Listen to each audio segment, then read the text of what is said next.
जैसा कि हम कॉन्सेप्ट ऑफ कैपेसिटर में डिस्कस कर रहे हैं कि जो रिएक्टिव पावर है that is responsible for the low power transfer और unconditional losses are there which are due to low power factor in the machinery of inductive nature.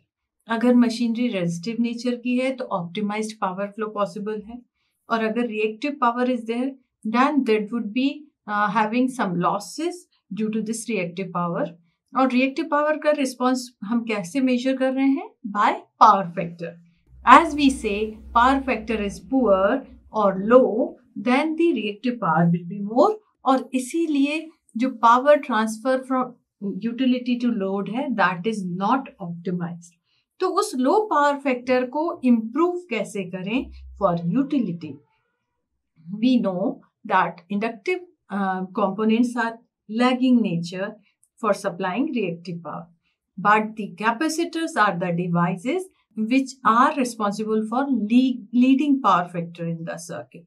तो अगर हम इन lagging power factor load components के across या shunt में capacitors लगा दें तो इनके लीडिंग पावर फैक्टर इम्पैक्ट से overall power factor gets improved.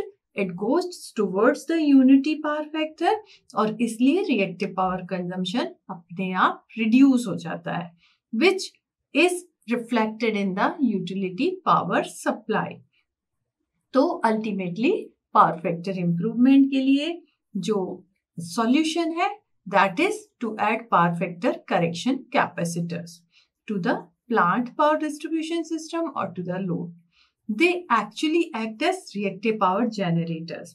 तो क्या कर रहे हैं? जो रिएक्टिव पावर इंडक्टिव से सप्लाई हुआ है उसको वो कॉम्पनसेट कर रहे हैं by providing leading power factor. So this reduces overall amount of reactive power और इसीलिए टोटल पावर कंजम्पशन भी रिड्यूस हो जाता है which is to be supplied from the utility. तो इस कैपेसिटर एडिशन की वजह से पावर फैक्टर इंप्रूवमेंट जो हुआ उसको यदि हम एडवांटेजेस को लिस्ट डाउन करें तो हम कह सकते हैं number 1, reactive component of network power is reduced और इसीलिए जो टोटल करंट सप्लाई से आना चाहिए, सोर्स एंड से आना चाहिए, that is also reduced. Okay, second point होगा जो लॉसेस होते हैं कंपोनेंट्स में और डिस्ट्रीब्यूशन में वो होते हैं I2R power losses. They will also be reduced क्योंकि टोटल करंट का रिडक्शन हो गया. तीसरा जो एडवांटेज है पावर फैक्टर करेक्शन का वो होगा कि लोड एंड पर वोल्टेज लेवल इंक्रीज हो गया due to this reactive power reduction. And चौथा, KVA loading on the source generator is also reduced due to this capacitor which gives its capacity enlargement. So high power factor can help in utilizing full capacity of the system. इसके अलावा ये benefits तो technical हो गए. अब चूंकि capacitor को लगाया है तो कॉस्ट बेनिफिट किस टर्म्स में रिफ्लेक्ट होंगे वो भी आप देख सकते हो कि पावर फैक्टर इंप्रूवमेंट के लिए एक्चुअली जो कैपेसिटर रिक्वायर्ड है they are having very nominal investment. They are cheaper device compared to the other devices and machineries.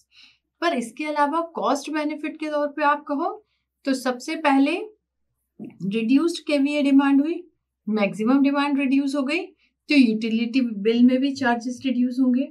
दूसरा, डिस्ट्रीब्यूशन लॉसेस रिड्यूस होने से प्लांट नेटवर्क के अंदर किलोवाट आवर्स भी रिड्यूस हो गए.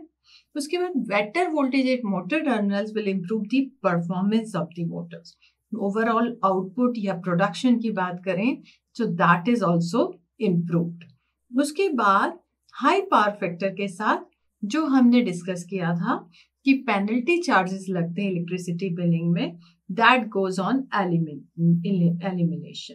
रादर यदि power factor particular specified limit से ऊपर है तो you will get subsidy also. उसके बाद लास्ट पॉइंट यदि हम कहें जो सिस्टम फैसिलिटीज हैं जैसे transformer, cable, switch gear etcetera हैं, इनके लोड डिलीवरिंग रिड्यूस हो गया तो सिस्टम में इन्वेस्टमेंट में भी आप कह सकते हैं ओवरऑल रिडक्शन हो जाता है. So capacitors prove to be beneficial as far as quality of power is concern, output quality is concern and the cost benefits are concern.